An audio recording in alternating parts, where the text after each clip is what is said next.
دیکھیے حضرات محترم، آج 14 تاریخ ہے۔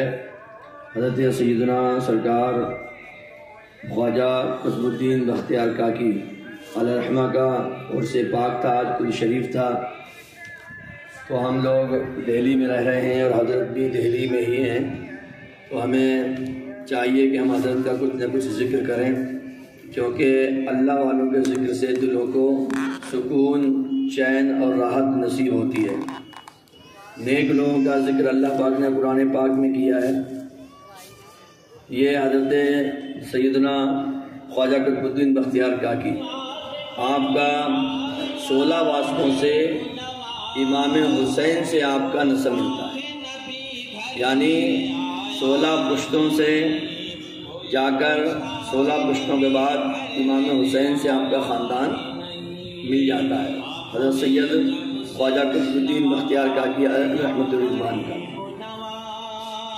بچپن میں ہی آپ کے والد حضرت سید کمال الدین ان کا انتقال ہو گیا تھا۔ جب 5 برس کے ہوئے حضرت خواجہ قطب الدین بختیار کاکی، تو آپ کی ماں نے آپ کو ایک نیک انسان کے ذریعے مدرسے میں بھجوایا۔ مدرسے میں آپ جا ہی رہے تھے کہ راستے میں ایک بزرگ ملے اور پوچھا ان کو کہاں لے کے جا رہے ہو؟ تو کہا ان کو پڑھائی کے لیے لے کر جا رہے ہیں، ان کی ماں نے بھیجا ہے۔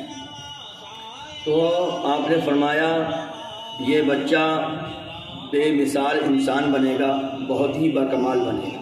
اور وہ بزرگ ان کو لے کر حضرت مولانا ابو حفص رحمۃ اللہ علیہ کے مکان پر پہنچ گئے، جو مولانا ابو حفص بہت ہی بڑے ولی اللہ تھے اس زمانے کے، اور ان سے کہا کہ اس بچے کو خوب اچھی طرح سے تعلیم دیں، ایک دن یہ بچہ ولیوں پر ایسا چمکے گا جیسے کہ سورج چمکتا ہے۔ تو مولانا حفص نے بہت ہی دھیان سے اس کو پڑھایا، اور جو پڑوسی ان کا لے کر آ رہا تھا اس سے پوچھا یہ جو بزرگ تھے کون ہے پتہ ہے آپ کو؟ تو انہوں نے کہا مجھے تو پتہ نہیں کون ہے۔ تو کہا یہ حضرت خضر علیہ السلام تھے، حضرت خضر علیہ السلام تھے جو اس بچے کو تمہارے ساتھ میرے پاس لے کر آئے ہیں۔ اس کے بعد جب 17 سال کے ہوئے تو حضور سیدنا سرکار خواجہ معین الدین چشتی سے آپ مرید ہو گئے، اور ان کے ہی بہت بڑے آپ خلیفہ ہوئے، خاصم خاص یہ خلیفہ ہیں، خواجہ غنی نواز کے خاصم خاص خلیفہ ہیں، اور خواجہ غنی نواز کے ساتھ ہی یہ ہندوستان آئے۔ بہت ہی 5 ٹائم کی نماز کے ساتھ ساتھ آپ بہت زیادہ 250 رکعت روز نفل پڑھتے تھے، 5 ٹائم کی نماز پڑھتے ہی پڑھتے تھے، 250 رکعت نماز نفل پڑھتے تھے، اور 3000 درود شریف حضور صلی اللہ علیہ وسلم پر ہر دن پڑھتے تھے، 3000 درود پاک پڑھتے تھے، اور بھی مریدوں کو سدھارنا سنوالنا۔ اور آپ ملتان ہو کر آئے تو وہاں پر بابا فرید الدین گنج شکر کو بھی آپ نے اپنا مرید بنایا۔ بابا فرید الدین مرید ہیں کس کے؟ حضرت خواجہ قطب الدین بختیار کاکی کے، اور صابر پاک مرید ہیں حضرت بابا فرید کے۔ تو خواجہ غنی نواز کے خلیفہ ہوئے حضرت خواجہ بختیار کاکی، اور بختیار کاکی کے خلیفہ ہیں کون؟ بابا فرید الدین، اور بابا فرید کے خلیفہ ہیں حضرت صابر پاک علاء الدین کلیلی، جن کا کل عرس پاک تھا۔ تو صابر پاک کے یہ دادا پیر ہو گئے حضرت قطب الدین بختیار کاکی۔ آپ کے بہت سارے مرید ہوئے، ایک تو آپ کا بادشاہی دلی کا بادشاہ مرید تھا آپ کا، کون؟ شمس الدین التمش۔ شمس الدین التمش بادشاہ خود آپ کا مرید تھا، اور بھی بہت بڑے بڑے، جب بادشاہ مرید ہو گیا تو اس کے وزیر وغیرہ بھی، اور بھی بہت بڑے بڑے عہدے کے لوگ مرید تھے۔ بہت سے لوگ آپ کو کچھ نہ کچھ دیتے تو آپ لینے سے انکار کر دیتے، یا پھر وہ فوراً غریبوں میں مانگتے تھے، اپنے پاس کچھ بھی نہیں رکھتے تھے۔ ایک مرتبہ بادشاہ کا ایک خاص نوکر آپ کے لیے اشرفیوں کا ایک توڑا لے کر آیا، یعنی ہار۔ پہلے اشرفیاں چلتی تھیں، ان میں دھاگا ڈالنے کے لیے ایک تھوڑا تھا، چھید ہوتا تھا، تو وہ پورا اشرفیوں کا توڑا لے کر آیا۔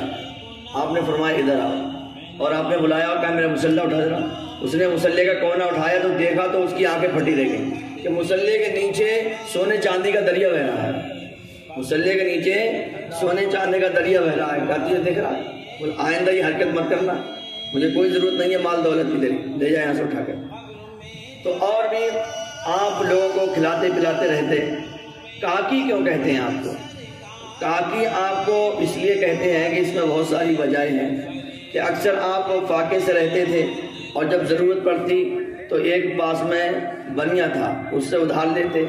ایک بار اس کی بیوی ناراض ہو گئی کہ ہر وقت ہم ہی سے ادھار لیتے آ گئے اور ہم ادھار نہ دیں تو تم لوگ بھوکے مر جاؤ. حضرت خادم سے کہہ دیا کہ اگر ہم تم کو ادھار نہ دیں تم بھوکے مر جاؤ.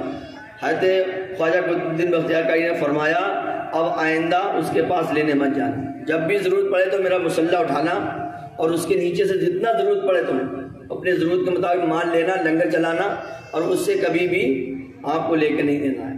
اور کبھی آپ نے فرمایا کہ تم بسم اللہ کہہ کے تاک میں ہاتھ ڈالنا، جتنا چاہو گے اتنے کیک یعنی روٹیاں مل جایا کریں گی. ایسے ہی ایک واقعہ اس میں یہ ہے کہ ایک بار بادشاہ کا باورچی بادشاہ کے لیے اسپیشل کیک بنا رہا تھا روٹی، اور وہ تندور میں جل گئی. اب باورچی کا اب تو شامت آگی، بادشاہ مروا دے گا. اور وہ بیچارہ پریشان راستے میں ملا. حضرت بختیار کاکی نے فرمایا کیا بات ہے، کیسا بھائی پریشان ہے تم؟ کہا سرکار غضب ہو گیا، بادشاہ کے لیے روٹی بنا رہا تھا، وہ روٹیاں سب جل گئیں. تو آپ نے فرمایا بسم اللہ پڑھ کے تندور میں ہاتھ ڈال دیں. جب بسم اللہ پڑھ کے تندور میں ہاتھ ڈالا تو جلی ہوئی روٹی تھی، اب سب خوبصورت روٹی نکل رہی اور وہ بھی خوشبودار، اس سے پہلے سے بھی بہتر روٹیاں نکل رہی. اس لیے آپ کو کاکی کہا جاتا ہے، یعنی کیک والے، روٹی والے. آپ کی بہت ساری کرامتیں بھی ہیں. ایک بار آپ بیٹھے ہوئے تھے اپنے مریدین کے ساتھ اور اچانک حج کا ذکر ہونے لگا. اچانک گھر پہ بیٹھے بیٹھے حج کا گفتگو ہونے لگی. خواجہ بختیار کاکی نے اپنی زبان سے کہا کہ اللہ تعالیٰ کی رحمت بے حساب ہے، وہ چاہ لے تو اپنے فضل سے اپنے بندوں کے پاس کعبے کو بھیج دے. وہ چاہ لے تو اپنے بندوں کے پاس کعبے شریف کو بھیج دے اور اپنے اپنے مقام پر ہی اس کا طواف کر لیں. حضرت کا یہ ارشاد ایک دم لوگوں کے دل میں امنگ پیدا ہو گئی حج کی. اور کیا دیکھتے ہیں سامنے کعبہ ہے اور وہیں بیٹھے بیٹھے سب نے کعبہ شریف کا طواف کر لیا اور غیب سے آواز آئی کہ ہم نے تم کو حج کا ثواب دے دیا. ایک بار ایک بہت بڑا شاعر تھا، وہ بادشاہ التمش کے پاس آیا شاعری سنانے کے لیے. پہلے لوگ قصیدہ لکھ کے لاتے تھے، تعریف کرتے تھے بادشاہوں کی، بادشاہوں نے انعام دیتے تھے. تو راستے میں حضرت مل گئے اور حضرت سے دعا لی. اس نے کہا حضرت دعا کر دیجئے بادشاہ مجھے خوب اچھا انعام دے دے. تو حضرت قطب الدین بختیار کاکی نے فرمایا جا تجھے بادشاہ اچھا ہی انعام دے گا. یہ آیا بادشاہ کو اس نے سنانا شروع کیا. بادشاہ نے کوئی توجہ نہیں دی، بادشاہ دوسرے کام میں لگا. اس نے پوری اپنی سنا دی مگر بادشاہ کو کوئی توجہ نہیں. پھر شاعر نے دلی دل میں خواجہ قطب الدین بختیار کاکی کو یاد کیا کہ حضرت یہ تو کام سب خراب ہو جا رہا ہے، کوئی انعام ہی نہیں ملا، بادشاہ سن ہی نہیں رہا ہے. جب سن ہی نہیں رہا تو انعام کہاں سے دے گا؟ جیسے ہی اس نے دلی دل میں خواجہ قطب الدین بختیار کاکی کو یاد کیا، فوراً بادشاہ نے کہا بھائی سناؤ کیا سنا تھا، سناؤ کیا لکھ کے لایا بھائی سناؤ. جب سنایا بادشاہ نے کہا اچھا ایک بار پھر سناؤ. پھر سنایا. پھر بادشاہ نے کہا پھر ایک بار سناؤ. پھر بادشاہ نے پوچھا کہ تمہارے اس میں کتنی لائنیں ہیں، کتنی لائنیں لکھ کے لائے ہو، کتنے شعر لکھ کے لائے ہو؟ تو بولا صاحب اس میں 56 شعر ہیں. کتنے شعر ہیں؟ 56 شعر ہیں. بادشاہ نے کہا بھائی اس کو 56,000 اشرفی دو. کتنی؟ 56,000 اشرفی. اور اشرفی ہوتی تھی سونے کا سکہ. سمجھے؟ شاعر اتنا زیادہ خوش ہو گیا کیونکہ زندگی میں اسے کبھی اتنا انعام ملا ہی نہیں تھا. تو پھر یہ پہنچا خواجہ قطب الدین بختیار کاکی کے وہاں پر، کہ حضرت آدھا تم لے لو آدھا میں لے لو، کیونکہ میری تو بات سے سن ہی نہیں رہا تھا. جب میں نے آپ کو یاد کیا ہے دلی دل میں تب بادشاہ متوجہ ہوا ہے، لہٰذا آپ کا بھی حصہ ہو گیا اس میں. تو خواجہ قطب الدین بختیار کاکی بولے بھیا مجھے کچھ نہیں چاہیے، سب تو لے جا، مجھے اس کی فقیر آدمی، مجھے اس کی کوئی ضرورت نہیں ہے، سب اٹھا تو لے جا، مجھے کوئی بھی اس کی ضرورت نہیں ہے. تو یہ تھا عادتیں. اور ایک آپ نے سنا ہوگا شمشی تالاب، وہیں پر مہرولی میں شمشی تالاب اب بھی سنا جاتا ہے. ہوا یہ تھا کہ بادشاہ شمس الدین التمش دلی والوں کے لیے پانی کا انتظام سوچتا تھا. وہ بہت مخلوق کی بہت خدمت کرتا تھا.